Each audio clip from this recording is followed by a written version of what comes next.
Good afternoon students. आपका फिर से स्वागत है ई एजुकेशन पोर्टल पर।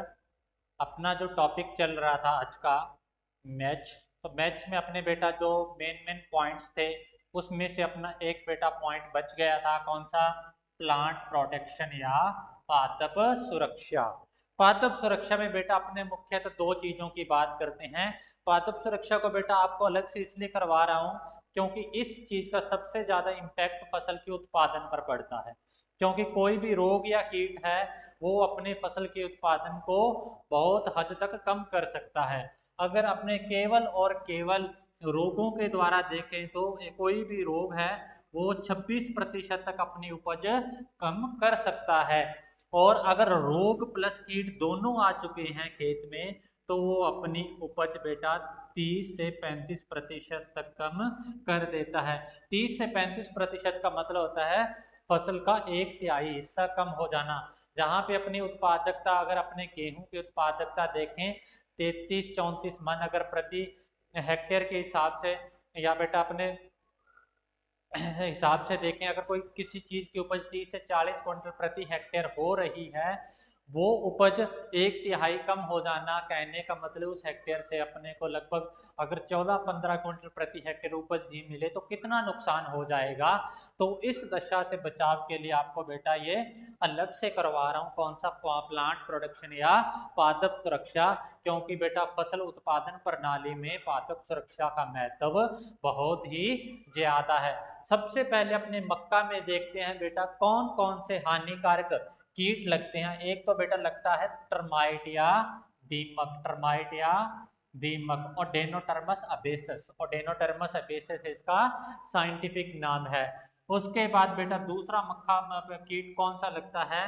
वो लगता है बेटा येलो स्टेम बोरर, या जिसको क्या बोल देते हैं, तना छेदक भी बोल देते हैं। तना छेदक भी बोल देते हैं। ये मक्का का बहुत ही ज्यादा हानिकारक कीट है। तीसरा लगता है बेटा पिंक बोरर, या जिसको गुलाबी सुंडी भी बोल देते हैं या गुलाबी छेदक भी बोल देते हैं।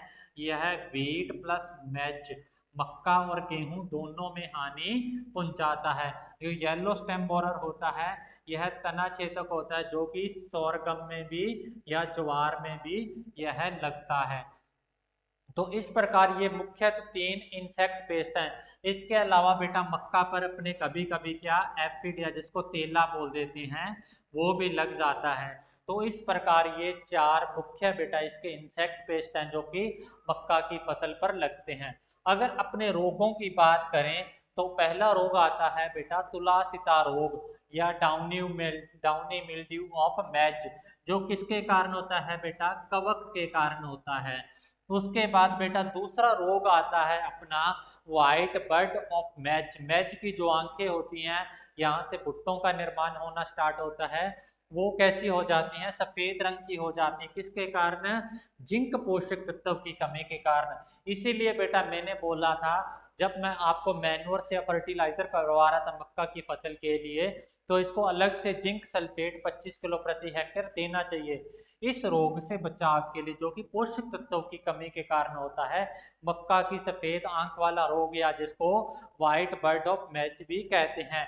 इसके अलावा बेटा चारकोल रोग। चारकोल क्या होता है? जो कोयला होता है वो काले रंग का होता है। तो इसमें जो बेटा मैच या मक्का का तना होता है वो चारकोल के पाउडर के समान हो जाता है या गल जाता है। इसीलिए बेटा एक इसी चारकोल रोग जैसा एक रोग और होता है जिसमें तना पूरी की पूरी तरह नष्ट हो जाता है, जिसको बोलते हैं स्टेम रॉट। ये चारकोल रोग भी किसके कारण होता है बेटा? कवक के कारण होता है। और जो स्टेम रॉट होता है ये बेटा किसके कारण होता है? जीवाणु या बैक्टीरिया के कारण होता है। उसके बाद बेटा आता है सीड रोट या सीडलिंग ब्लाइट। जो मक्का का बीज होता है उसका सड़ गल जाना, या मक्का की जो छोटे पादप होते हैं जो अपने अपनी प्रारंभिक अवस्था में होते हैं उनका पूरी की पूरी तरह सूख जाना, ये भी किसके कारण होता है बेटा? ये होता है कवक या फंगस के अटैक के कारण। तो इन सभी से बचाव के लिए अपने बेटा बारी बारी से इन सभी का एक एक को पकड़ के अध्ययन करेंगे और इनके लिए अपने क्या क्या उपाय कर सकते हैं, किस प्रकार से पादप की सुरक्षा कर सकते हैं, इन सभी चीजों का ओवरऑल स्टडी करेंगे। तो now we talking about first of all downy mildew of maize, मक्का के तुलासिता रोग के बारे में जानते हैं। सबसे पहले तो आपको बेटा पता होना चाहिए तुलासिता रोग होता क्या। डाउनी मिल्ड्यू, डाउन का मतलब होता है बेटा नीचे, डाउन का मतलब क्या होता है नीचे। जो मक्का की बेटा पत्तियां होती हैं, पत्तियों की निचली सतह पर क्या होता है, फंगस या कवक की सफेद सफेद वृद्धि होने लग जाती है, या पत्ती की निचली सतह पर सफेद धब्बे पड़ने लग जाते हैं, व्हाइट स्पॉट्स बनने लग जाते हैं, जिसके कारण इस रोग को क्या बोला जाता है बेटा, डाउनी मिल्ड्यू ऑफ मैज, मैज का तुलासिता रोग, तुलासिता रोग। व्हाइटिश, व्हाइटिश और white spots, white spots appears on the lower side of leaves of fungus growth। कवक वृद्धि की, कवक की सफेद और सफेद कवक की सफेद रंग की वृद्धि पत्ती की निचली सतह पर दिखाई देने लगती, जिसके कारण इसको डाउनी मिल्ड्यू ऑफ मैच या तुलासिता रोग कहा जाता है बेटा। इस रोग का जो रोग कारक होता है या कवक होता है वो कौन सा होता है, वो होता है बेटा पर्नो, पर्नो सैक्लोरो, सैक्लोरोस्पोरा, सैक्लोरोस्पोरा सोरगाई, पर्नोसैक्लोस्पोरा सोरगाई होता है बेटा, पर्नोसैक्लोरोस्पोरा सोरगाई होता है। इससे बचाव के लिए, इस कवक के आक्रमण से बचने के लिए एक तो बेटा अपने क्या होता है रोटोमिल, रोटोमिल एक बेटा कवकनाशी आता है जो किसको कवक किल करता है, पर्नोसैक्लोरोस्पोरा सोरगाई को, रोटोमिल, या बेटा इसको एप्रॉन एसडी भी बोल देते हैं, एप्रॉन एसडी भी बोल देते हैं।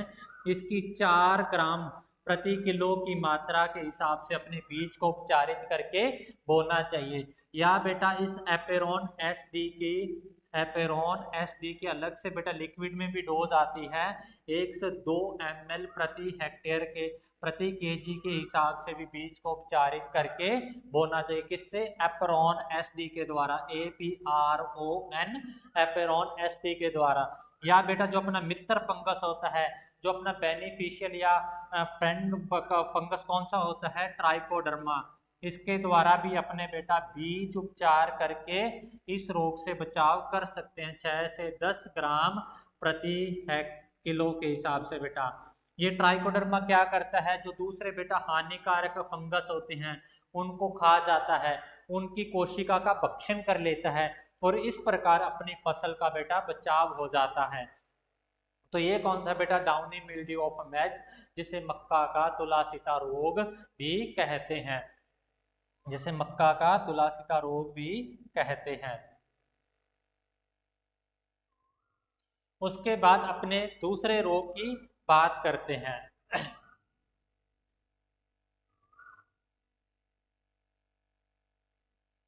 दूसरा जो बेटा मुख्य रोग कौन सा है, white bird of maize, white bird of maize, मक्का का सफेद आंख।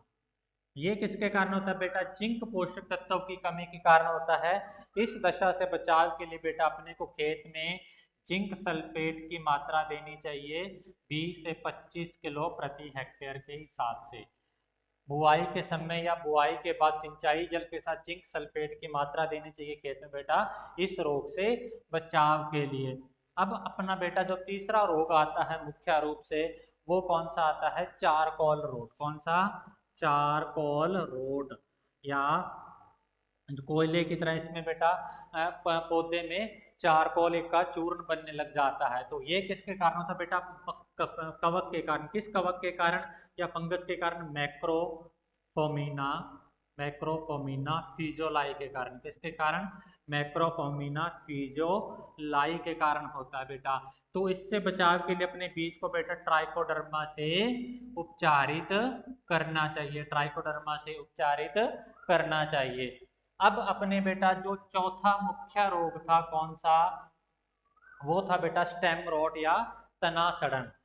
स्टेम रॉट या तना सड़न। ये किसके कारण होता है बेटा? ये जीवाणु के कारण होता है या बैक्टीरिया के कारण होता है। तो इसके लिए अपने क्या यूज करेंगे? एंटीबायोटिक। क्या यूज करेंगे? एंटीबायोटिक। तो इसके लिए बेटा या तो स्ट्रेप्टोसाइक्लिन हो गया, स्ट्रेप्टोसाइक्लिन। अगर स्ट्रेप्टोसाइक्लिन नहीं तो बेटा एग्रीमाइसिन। एग्रीमाइसिन की जो बेटा 60 ग्राम मात्रा होती है, इसको 500 gram copper copper oxy chloride के साथ मिक्स करके बेटा 500 लीटर वाटर में सॉल्यूशन बना के छिड़काव करना चाहिए। 500 लीटर जलीय विलयन में बेटा 500 लीटर जल में इसका विलयन बनाकर छिड़काव करना चाहिए।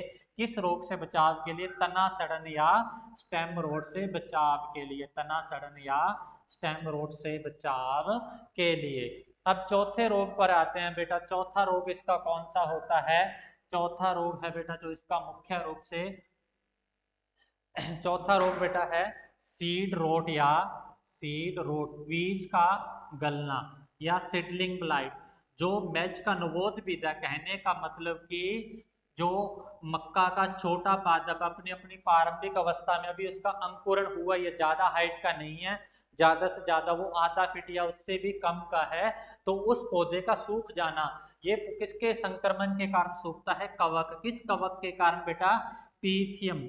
पीथियम एफिनेडर्मेटम के कारण। पीथियम एफिनेडर्मेटम के कारण, डरमेटम के कारण। तो बेटा आपको याद हो गया, इसके लिए कौन सा यूज करना अपने को? कवकनाशी। कवकनाशी कौन सा बेटा? बाविस्टीन भी है, थायरम भी है, ट्राइकोडर्मा का भी, मित्र कीट का भी उपयोग कर सकते हैं बीज उपचार के द्वारा। तो इस प्रकार बेटा अपने इनके लिए क्या है? बीज उपचार के द्वारा इस रोग की रोकथाम कर सकते हैं। उसके बाद अपने बेटा जो पांचवा रोग था, अगर पांचवें रोग की बात करें तो पांचवें रोग में क्या आता है बेटा? पांचवें रोग में आता है बेटा पत्ती धब्बा या झुलसा रोग। पत्ती धब्बा या झुलसा रोग, कहने का मतलब कि ब्लाइटिंग होना, या जिसको बोलते हैं लीफ स्पॉट और ब्लाइटिंग ऑफ मैच। लीफ स्पॉट और ब्लाइटिंग ऑफ मैच। इसमें क्या होता है बेटा?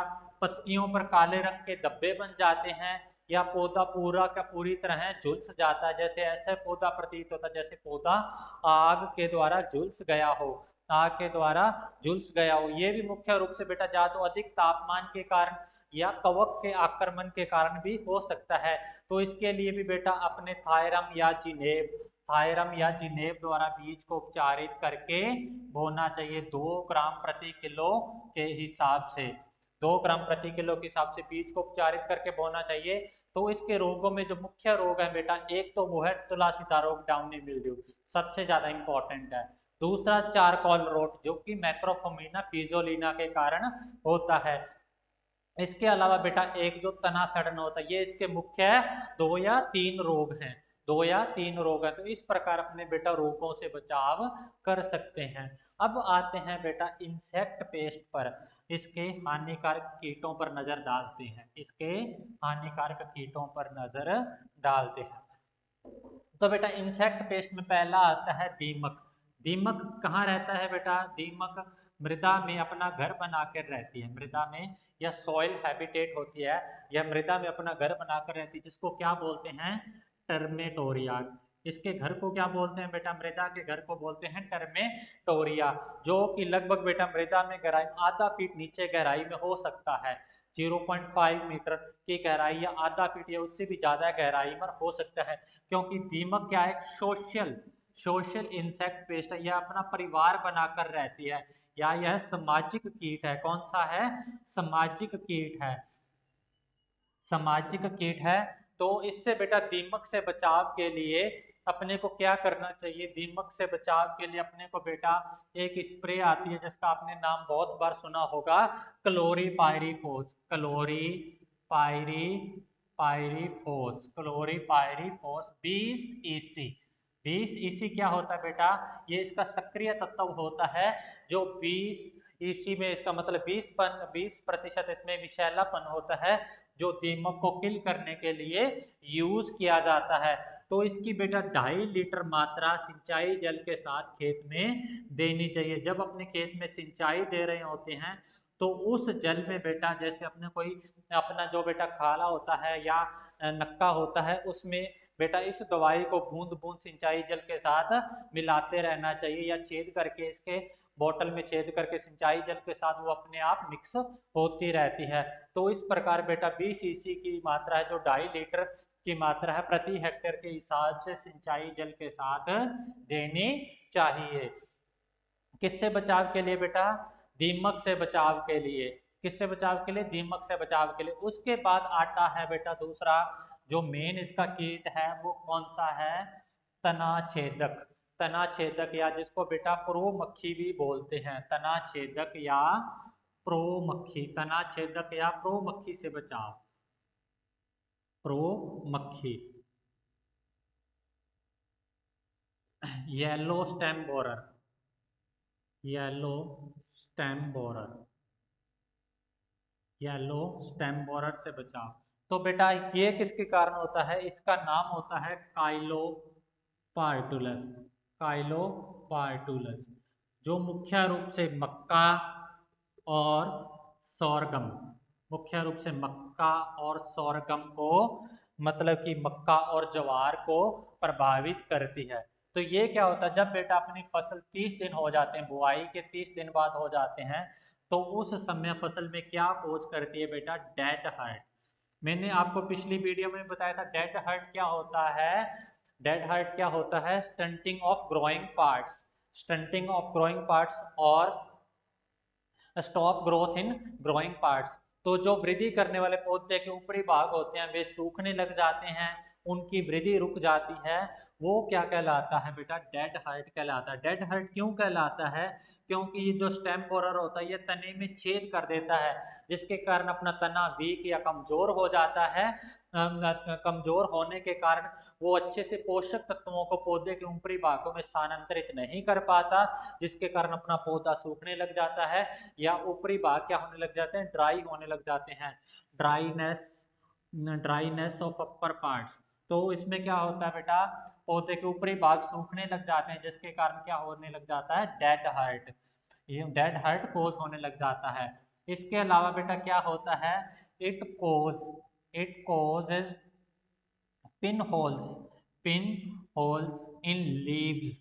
ये क्या करता है बेटा? जो पत्तियां होती हैं पत्तियों में पिन के आकार के साइज के छेद भी बनाने लगता है, छेद भी बनाने लगता है। इसके अलावा बेटा जो स्टेम होता है, स्टेम में भी ये क्या करता है?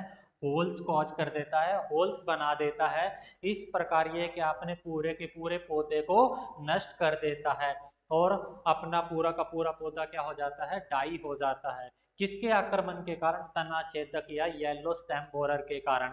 तो बेटा येलो स्टेम बोरर क्या होता है? मैंने आपको पिछली वीडियो में भी बताया था। जो बोरर्स होते हैं ये किस परिवार से होते हैं?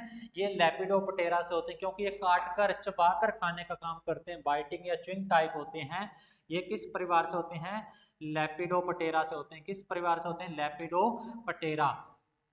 लेपिडोप्टेरा से। तो ये क्या होते हैं बेटा? इनमें पूर्ण रूपांतरण पाया जाता है। पूर्ण रूपांतरण या कंप्लीट मेटामॉर्फोसिस मतलब कि एग, लार्वी जिसको इल्ली बोल देते हैं, प्यूपा जिसको निक्ष्कांड बोल देते हैं, और अडल्ट। जो बेटा इसकी पूरी पूरी तरह मिच्योर स्टेज होती है इल्ली की, वो क्या कहलाती है? कैटरपिलर। क्या कहलाती है? कैटरपिलर। ये जो कैटरपिलर होती है ये बेटा फसल को ज्यादातर नुकसान पहुंचाती है। इसके बाद ये कैटरपिलर जब बेटा प्यूपा में बदल जाता है, निष्क्रिय अवस्था में बदला जाता है, तो ये बेटा जो मक्का के अवशेष होते हैं, जो मक्का के तने होते हैं, उनमें सुषुप्तावस्था में या निष्क्रिय अवस्था में पड़ा रहता है, और उसके बाद 14-15 दिन बाद उस अवस्था में पड़े रहने के बाद ये किसमें चेंज हो जाता है? अडल्ट्स में चेंज हो जाता है। इस प्रकार बेटा ये कैटरपिलर होता है, या इसको नष्ट करने के लिए अपने को क्या करना चाहिए? इसकी जो प्यूपल स्टेज होती है उसको नष्ट कर देना चाहिए। उसको कैसे नष्ट कर सकते हैं? जो मक्का के अवशेष होते हैं उनको जलाकर, इसके प्यूपा को नष्ट करके। तो ये pupa present in match match stubbles in hibernating stage. तो जो प्यूपा होता है वो मक्का के अवशेषों में सुषुप्तावस्था में पड़ा रहता है। It hibernate in match stubbles, तो ये अपनी सुषुप्तावस्था कहाँ पूर्ण करता है? मृदा या मक्का के अवशेषों में। तो इससे बेटा बचाव के लिए अपने को क्या क्या करना चाहिए? इससे बचाव के लिए एक तो बेटा जो मैच के अवशेष होते हैं, जो पुरानी फसल के अवशेष होते हैं, मैच रेजिड्यू या मैच स्टबल्स होते हैं, इनको नष्ट कर देना चाहिए, जिसमें इसके पड़े हुए प्यूपा भी क्या हो जाएंगे? ऑटोमेटिकली नष्ट हो जाएंगे। इसके अलावा बेटा जैसे फोरेट हो गया, फोरेट फोरेट के मतलब कि क्या होता है बेटा? पाउडर आता है किसके लिए?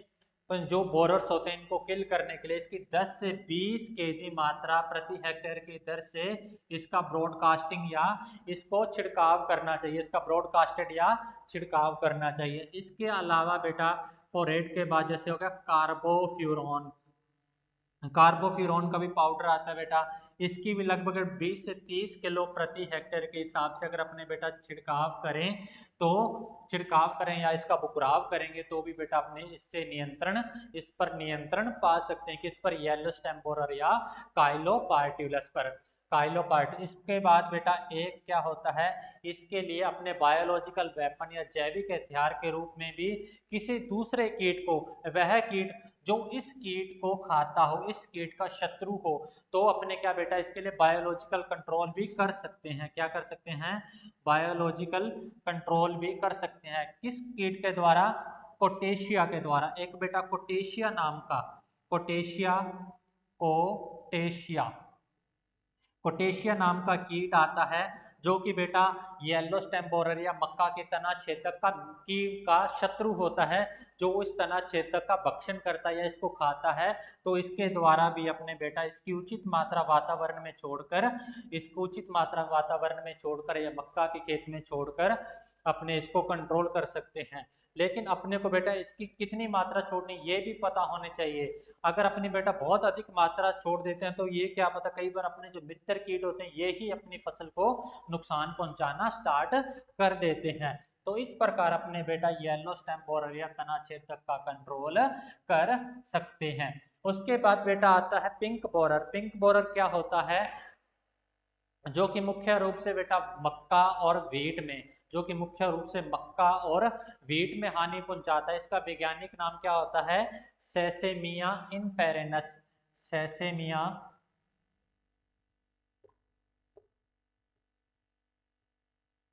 सेसेमिया इनफेरेनस सेसेमिया इनफेरेनस किस परिवार का होता है? ये भी लेपिडोप्टेरा परिवार का होता है। तो बेटा इसका नियंत्रण भी अपने उन्हीं विधियों द्वारा कर सकते हैं जिसके द्वारा येलो स्टेम बोरर का किया था। येलो स्टेम बोरर का नियंत्रण किसके द्वारा किया था? एक तो बेटा उसके अवशेष नष्ट करके, और बेटा कार्बोफ्यूरॉन या फोरेट का छिड़काव करके। एक आती बेटा एफिड। जो एफिड होती है ये क्या होता है? तेला होता है, जो कि बेटा काला तेला भी होता है या सफेद तेला भी होता है। तो तेला क्या होता है बेटा? ये काट कर या चबाकर फसल को नष्ट नहीं करता, ये पौधे के कोमल भागों से रस चूसता है। कोमल भागों से रस चूसने के बाद क्या होता है? फसल के जो कोमल भाग होते हैं वो पीले पड़ने लग जाते हैं। पीले पड़ने का कारण क्या होता है? क्योंकि ये बेटा पोषक तत्वों को चूस लेता है या फसल के क्लोरोफिल को नष्ट कर देता है, जिसके कारण फसल के कोमल भाग या फसल क्या होती है? पीली पड़ने लग जाती है। किसके कारण? इसके रस अवशोषण के कारण। तो बेटा एफिड को कंट्रोल करने के लिए अपने को सर्वांगी कीटनाशी का यूज करना चाहिए। जैसे कौन से बेटा? इमाइडोक्लोप्रिड या कॉन्फिडोर हो गया बेटा, थायोमेथोक्सोम या एक्टारा का छिड़काव करना चाहिए। इसका एफिड का साइंटिफिक नाम क्या होता है? मैक्रोसिफम। क्या होता है? मैक्रोसिफम मिस्कैंथी। मैक्रोसिफम मिस्कैंथी इसका वैज्ञानिक नाम होता है। इस प्रकार बेटा अपने इनका नियंत्रण कर सकते हैं। अगर अपने बेटा ओवरऑल सारांश देखें तो सबसे पहले दीमक के लिए किस दवा का उपयोग करते हैं? क्लोरीपाइरीफोस का। उसके बाद बेटा येलो स्टेम तना छेदक के लिए फोरेट और कार्बोफ्यूरॉन का। उसके बाद बेटा पिंक बोरर के लिए भी फोरेट और कार्बोफ्यूरॉन का। उसके बाद एफिड के लिए बेटा किसका यूज करेंगे? सिस्टेमेटिक इंसेक्टिसाइड या सर्वांगी कीटनाशियों का, जैसे इमाइडोक्लोप्रिड, कॉन्फिडोर हो गया, थायोमेथोक्सोम और एक्टारा हो गया। अब रोगों की बात की तो बेटा रोगों की बात में क्या होता है, जिसमें डाउनी मिल्ड्यू है, डाउनी मिल्ड्यू के लिए एपेरॉन एसडी या रोडोमिल एसडी। अगर बेटा पत्ती धब्बा या झुलसा रोग हो रहा है तो उसके लिए जिनेब का यूज करेंगे। तना सड़न हो रहा है जो कि बैक्टीरिया के कारण होता है तो उसके लिए एग्रीमाइसिन या कॉपर ऑक्सीक्लोराइड दोनों का विलयन बनाकर छिड़काव करना चाहिए। उसी प्रकार बेटा अगर व्हाइट बर्ड ऑफ मैच हो रहा है, सफेद आंख है, तो जिंक पोषक तत्व की पूर्ति पूरी करनी चाहिए। या बेटा अगर सीड रोट या सीडलिंग ब्लाइट हो रहा है जिसमें अपना नया पौधा सूख रहा है जो भी प्रारंभिक अवस्था में ही है, तो उसके लिए भी बेटा अपने को कवकनाशियों का उपयोग करना चाहिए, क्योंकि वो किसके कारण होता है, पीथियम एफिनेडर्मेटम के कारण होता है। या बेटा अपने इसके लिए जैविक विधियां क्या होती हैं, जैविक नियंत्रण बेटा 20 लीटर गौमूत्र में 5 किग्रा नीम की खली, 5 किग्रा नीम की खली और 500 ग्राम तंबाकू की पत्तियों को मिलाकर और 2 किग्रा बेटा आक आक या जो जिसको अपने बेटा आमतौर पर कैलोट्रॉपिस बोल देते हैं, इन चारों चीजों को मिलाकर 20 किलोग्राम मूत्र में 5 किलोग्राम नीम और 500 ग्राम तंबाकू की पत्तियां और 2 किग्रा आक की पत्तियों चारों का मिक्सचर बनाकर एक कम से कम बेटा 40 से 50 लीटर सॉल्यूशन विलयन बनाकर भी इसका छिड़काव कर सकते हैं इन हानिकारक कीटों से बचाव के लिए, इन हानिकारक कीटों से बचाव के लिए।